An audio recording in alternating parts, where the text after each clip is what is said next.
అందరికీ ప్రైజ్లా. ప్రభు యేసుక్రీస్తు వారి నామంలో మీ అందరికీ వందనములు తెలియజేస్తా ఉన్నాను. ముఖ్యంగా ఒక విషయము నేను మీతో చెప్పదలుచుకున్నాను. ఏంటంటే చాలా పెద్ద పెద్ద సంఘాలు ఉంటాయి. ఒక్కొక్క సంఘంలో 500 మంది, 1000 మంది, 2000 మంది వెళ్ళేటువంటి సంఘాలు కూడా ఉంటాయి. చాలా పెద్ద పెద్ద మందిరాలు ఉంటాయి. ఎంతో పరిచయం జరిగేటువంటి మందిరాలు ఉంటాయి. అయితే ఆ సంఘాల్లో కూడా వాయిద్యకారులు తక్కువగా ఉంటారు. ఈ కీబోర్డ్ కానీ, హార్మోనియం కానీ, తబలా కానీ, డోలకు ఇవన్నీ కూడా ఇన్స్ట్రుమెంట్స్ వాయించే వాళ్ళు చాలా తక్కువ మంది ఉంటారు. అయితే ఇక్కడ చాలా సింపుల్, అన్నీ కూడా చాలా ఈజీగా నేర్చుకోవచ్చు. కాకపోతే ఏంటంటే కొంతమంది ఈ ప్లే చేసేది రాకపోయినా కూడా వారిని వారు చూపించుకోవడం కోసం వెళ్ళి పాటలను కూడా చెడగొట్టే వాళ్ళు ఉంటారు. అయితే మంచిగా నేర్చుకోండి, మంచిగా ప్లే చేయండి. బాగా ప్లే చేసే వాళ్ళు అక్కడ ఉన్నటువంటి వాళ్ళని చూసినప్పుడు ఆ పాటకు వాళ్ళు సరిగా ప్లే చేయకపోతే చాలా చిరాకు వస్తుంది. కాబట్టి నేను చాలా మందిని గమనించాను, ప్లే చేసి చాలా చాలా సింపుల్ పాటలే ఉంటాయి. నేను నిదానంగా మీకు కీబోర్డ్లో వాయిస్ ఎలా సెట్ చేసుకోవాలి, దానికి రిథమ్ ఎలా ఇవ్వాలి, దానికి టెంపో అనేది ఉంటుంది, స్పీడ్ అనేది ఎలా మనం చేసుకోవాలి అనేది నిదానంగా నా ఛానల్లో మీకు ప్రతిదీ కూడా నేర్పిస్తాను. నాకు తెలిసినటువంటి ప్రతిదీ కూడా మీకు నేను తెలియజేయడానికి నేను స్టార్ట్ చేశాను. యూట్యూబ్ ఛానల్ కూడా క్రిస్టియన్స్కి సంబంధించినటువంటి ఈ ఛానల్ ఒకటే కాదు, ఆధ్యాత్మికంగా సమాజంలో జరిగేటువంటి ప్రతి విషయాలకు సంబంధించి కానీ ఒక మానవుడు ఏ విధంగా జీవించాలి, ఏ విధంగా జీవిస్తే ఇతరులకు సంతోషకరంగా ఉంటాం, ఆదరణకరంగా ఉంటాం, మేలుకరంగా ఉంటాం అనే విషయాలు నేను చెప్పడం జరుగుతుంది. చాలా చాలా ఈజీగా ఉంటుంది. కొన్ని వేల మంది మీటింగ్కి వచ్చింటారు, కానీ అక్కడ సరైనటువంటి ప్లేయర్లు ఉండరు. లేకపోయినా కూడా ఇంకా ఎవరు ఉండరు కాబట్టి తప్పనిసరి పరిస్థితుల్లో వాళ్ళు వాడుకోవడం జరుగుతుంది. కానీ అక్కడ మనుషుల్లో కనపడాలని కాదు, అక్కడ వాయిద్యం వాయించడం అనేది కాదు, మెయిన్ ప్రభువుకు మహిమ రావాలి. అక్కడ ఎంతో మంది, కొన్ని వేల మంది, కొన్ని వందల మంది ఉంటారు కదా, వారందరూ ప్రభువును మహింపరచాలంటే నీవు అక్కడ నిలువబడినప్పుడు ప్రభువుకు మహింకరంగా ఉండాలంటే నీ జీవితంలో ప్రార్థనా జీవితము, ఆత్మీయత అనేది లేకపోతే ఎంత నేర్చుకున్న వాయిద్యాలు అక్కడికి వెళ్ళిన తర్వాత ఏది ప్లే చేయలేదు. ఇది నేను బాగుగా ఎరుగుతుంది. నేను కూడా మందిరాల్లో ప్లే చేస్తున్నప్పుడు ఒకనొక సమయంలో ఏం జరిగినదంటే, ఒక మంచి యూత్ క్యాంపు ఏర్పాటు చేసి ఒకనొక ఊళ్ళో నన్ను ఈ కీబోర్డ్ ప్లే చేయడానికి పిలిచారు. నేను పెద్ద అంత ఎక్స్పర్ట్ అయితే కాదు, కానీ పాట వరకు ప్లే చేయగలుగుతాను. ఇందులో ఏంటంటే పాట వరకు ప్లే చేసేది ఒకటి, దానికి రిథమ్ ఇచ్చేది ఒకటి, ఇంటర్వ్యూడ్ వేసేది ఒకటి, ఇవన్నీ మిక్స్ అయ్యి ఓవరాల్గా చాలా అద్భుతంగా ప్లే చేసేది ఒకటి. ఇలా స్టేజెస్ ఉంటాయి నేర్చుకునే వాటిలో. అయితే నేను సొంతంగా నేర్చుకున్నది, ప్రభు నాకు ఇచ్చినటువంటిది, నేను ప్రార్థన చేసి నేను కోరుకున్నది కాబట్టి దేవుడు నాకు ఇచ్చింది. పాట వరకు మాత్రమే ప్లే చేయడానికి నాకు బాగా వస్తుంది. కాబట్టి దాన్ని కూడా వాళ్ళు సరిగ్గా ప్లే చేయకుండా ఆ పాట ఒక టోన్లో వెళ్తుంటే వీళ్ళు ఇంకో టోన్లో ప్లే చేస్తూ అలా అక్కడ ఉన్నటువంటి వాతావరణం, పాటలు అనేవి చాలా ఇబ్బందికరంగా మారుతాయి. వినాలనుకున్నా కూడా వినరు. ఇప్పుడు కీబోర్డ్లో ఒక పాటను ప్లే చేస్తున్నావు అంటే మొదలుపెట్టినటువంటి 2-3 సెకండ్లకి ఆ పాట ఏదో కనిపెట్టాలి. అప్పుడే మంచి కీబోర్డ్ ప్లేయరు, అప్పుడే మంచి తబలిస్ట్, మంచి డోలక్ అని చెప్పేసి అర్థమవుతుంది. వాటికి రిథమ్ మాత్రమే ఉంటుంది. తబలాకి డోలక్కి ఓన్లీ రిథమ్ ఉంటుంది, అది టోన్ ఉండదు అక్కడ. ఇక్కడ మనం ఏంటంటే పాడేవారు ఆగినా కూడా ఈ కీబోర్డ్ ద్వారా మనం ఆ పాటను ముందుకు తీసుకెళ్ళచ్చు. కాబట్టి కీబోర్డ్ అనేది ఎంతో ప్రధానమైన పాత్ర పోషిస్తుంది పాటలు పాడే సమయంలో. కాబట్టి చక్కగా నేర్చుకోండి, చాలా చాలా ఈజీ. నేనైతే అసలు నా పరిస్థితి చెప్తే మీరు నమ్మరు. అసలు మాకు ఒక దైవసేవకుడు ఉండేవాడు మొట్టమొదటిగా. ఆయన హార్మోనియం ఉంటుంది కదా, ఇలా లాగుతూ ఉంటారు, ఇలా ప్లే చేస్తూ ఉంటారు. ఒక చేతితో మాత్రమే ప్లే చేయాలి. అప్పుడు నాకు చాలా ఆశ, ఈ సంగీతం నేర్చుకోవాలి, పాటలు పాడాలి, వాక్యం చెప్పాలి, వాయిద్యాలు వాయించాలి అని చెప్పి చాలా ఆశ. అయితే ఒకనొక సమయంలో ఆయన పులిపిట మీద నుంచి ఇలా ప్లే చేస్తూ ఉంటాడు. నాకు ఎలా నేర్చుకోవాలో నాకు నేర్పించే వాళ్ళు కూడా లేరు. అలాంటి సమయంలో నేను ఏం చేశానంటే, ఇక్కడ చెక్క ఉంటుంది కదా, ఇక్కడ ఇలా ప్లే చేసేటప్పుడు చెక్క ఉంటుంది.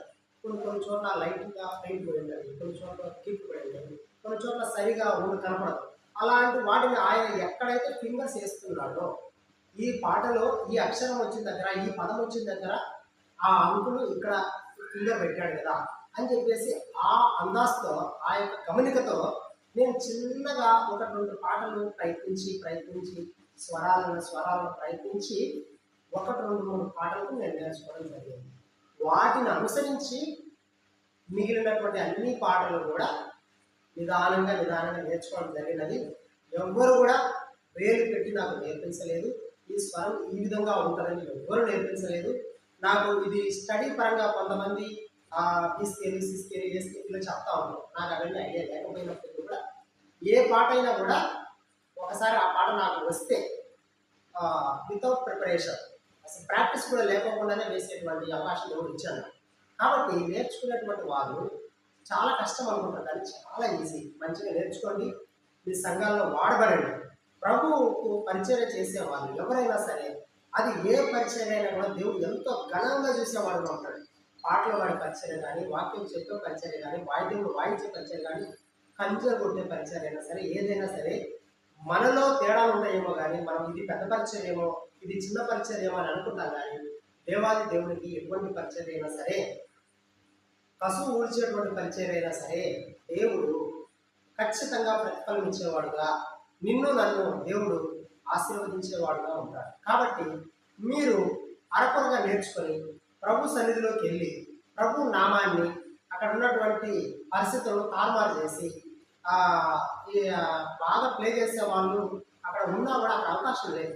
నేను గమనించాను, ఒక అతను చాలా అద్భుతమైనటువంటి పాట, ఆ పాట ఇప్పుడు నేను ప్లే చేస్తాను మీకు. ఆ పాట చాలా బాగుంటుంది. అయితే ఆయనకు ప్లే చేసేది రావట్లేదు. రాక దిక్కులు చూస్తూ ఉన్నాడు. సరిగా వాళ్ళైతే అందరూ కలిసి కట్టుగా పాడుతూ ఉన్నారు గట్టిగా, కానీ ఇక్కడ ప్లే చేసేది రాదు. అప్పుడు పక్కనే చాలా బాగా ప్లే చేసేటువంటి మంచి కీబోర్డ్ ప్లేయర్ ఉన్నాడు. కానీ ఆయన ఇలా చూస్తూ ఉన్నాడు. ఆయనకి ఎవరు కూడా నువ్వు వచ్చి ప్లే చేయని కానీ, నువ్వు దీన్ని లీడ్ చేయని కానీ ఎవరు చెప్పలేదు. సో మన సంఘాల్లో క్రిస్టియన్స్ అందరూ కూడా అందరూ మంచిగా ఉంటారు, కానీ కొంతమంది మాట్లాడని చెప్తున్నారు. కొంతమందికి ఏంటంటే వారు మాత్రమే కనపడాలి, వారు మాత్రమే పరిచయం చేయాలి, వారు మాత్రమే వాక్యాన్ని బోధించాలి, వారు మాత్రమే సంఘంలో కనిపించాలనేటువంటి ఆలోచన ఎప్పుడైతే ఉంటుందో మన జీవితంలో ఆశీర్వాదం అనేది ఎంత మాత్రం ఉండదు. ఎవరు అంటాడు కదా, నువ్వు ఈ చేతితో చేయనది ఈ చేతికి తెలియకూడదు అంటాడు. మరి ఇతరులకు అవకాశం ఇవ్వనప్పుడు, ఇతరులకు ఏ పరిచయం ఇవ్వనప్పుడు దేవుడు నీ పరిచయంలో నా పరిచయం ఎలా మెచ్చుతాడు? ఇప్పుడు ఇంకొక ఫ్యాషన్ ఎక్కువైతే ఏంటంటే చాలా బాధ అనిపిస్తుంది నాకు. యూట్యూబ్లో మనం చూస్తూ ఉంటాం, 100 రూపాయలు తీసుకొని ఒక అన్నం, ఒక రైస్, ఒక ప్యాకెట్ పార్సల్ కట్టించుకొని వచ్చి రోడ్డు పక్కన భిక్షాటం చేసేవాళ్ళు, అడుక్కునే వాళ్ళు, దిక్కులేని వాళ్ళు అలా కూర్చొని ఉంటారు కదా. 100 రూపాయలు తీసుకెళ్ళి ఇలా ఇస్తూ కెమెరామ్యాన్ ఉంటాడు. కెమెరామ్యాన్తో ఫోటోలు తీయి, వీడియోలు తీయి అని చెప్పేసి దాన్ని యూట్యూబ్లో పెట్టినటువంటి స్థితి చాలా చాలా దారుణం. నీవు సహాయం చేయగలిగితే స్వచ్ఛందంగా సహాయం చేయి, మేలు చేయాలనుకుంటే స్వచ్ఛందంగా మేలు చేయి. అంతేగాని దాన్ని యూట్యూబ్లో పెట్టుకొని వచ్చేటువంటి వ్యూస్తో, వాచ్ ఓవర్లతో రక్కడం అనేది చాలా చాలా చాలా దరిద్రమైనటువంటి జీవితం. అయితే మన హృదయం అనేది మార్పు చెందాలి. దేవుడు అంటాడు, చిన్న బిడ్డల లాంటి మనసు నీకు ఉంటే, దాని అర్థం ఏంటంటే చిన్న బిడ్డలకు కోపం కానీ, తారతమ్యం కానీ, తేడాలు వారికి ఉండవు. మీరు బాగా గమనించండి, మీ ఇళ్లలో ఉన్నటువంటి పిల్లలైనా సరే గొడవ పడినప్పుడు, కొట్టుకున్నప్పుడు, తిట్టుకున్నప్పుడు ఆ కొద్దిసేపే 2-3 నిమిషాలు కూడా వాళ్ళు ఉండలేదు, వెంటనే మళ్ళీ కలిసిపోతారు. అది ప్రభు బిడ్డల యొక్క మనసు. కాబట్టి ఆ మనసు కలిగి ఉంటాం. సంఘంలో ఎవరు ఎక్కువ కాదు, ఎవరు తక్కువ కాదు, అందరూ కూడా ప్రభు సేవను జరిగించే వాళ్ళే, ప్రభు యొక్క పరిచయం చేసే వాళ్ళే. ఎవరికి తేడా, ఎవరికి ఎక్కువ తక్కువ అనేటువంటి తేడా లేదు. ప్రభు అంటాడు కదా, ప్రభు శిష్యుల భేదం పుడుతుంది. నేను గొప్పండి నేను గొప్ప, నేను గొప్పండి నేను గొప్ప అని చెప్పినప్పుడు ఆయన శిష్యులను పిలిచి అంటాడు, ఎవడైతే దీనుడై, ఎవడైతే తను తాను తగ్గించుకుని ఉంటాడో, ఎవడైతే చిన్నపిల్లల లాంటి మనసు కలిగి ఉంటాడో, ఎవడైతే తనకు తానుగా తగ్గించుకొని పరిచయం చేస్తాడో, కనబడనటువంటి పరిచయం, కనబడేది కాదు, కనబడకుండా పరిచయం చేస్తూ తగ్గించుకుంటూ నాకంటే నువ్వే యొక్కడు, నాకంటే నువ్వే గొప్పవాడవు ఎవరైతే ఉంటారో వారు పరలోక రాజ్యంలో గొప్పవారు. ఎవడు దీనుడై తిరిగి నలిగిన హృదయం కలిగిన వాడుగా ఉంటాడో వాడినే నేను దృష్టించుతున్నాను. దేవుడికి పెట్టినటువంటి మాట.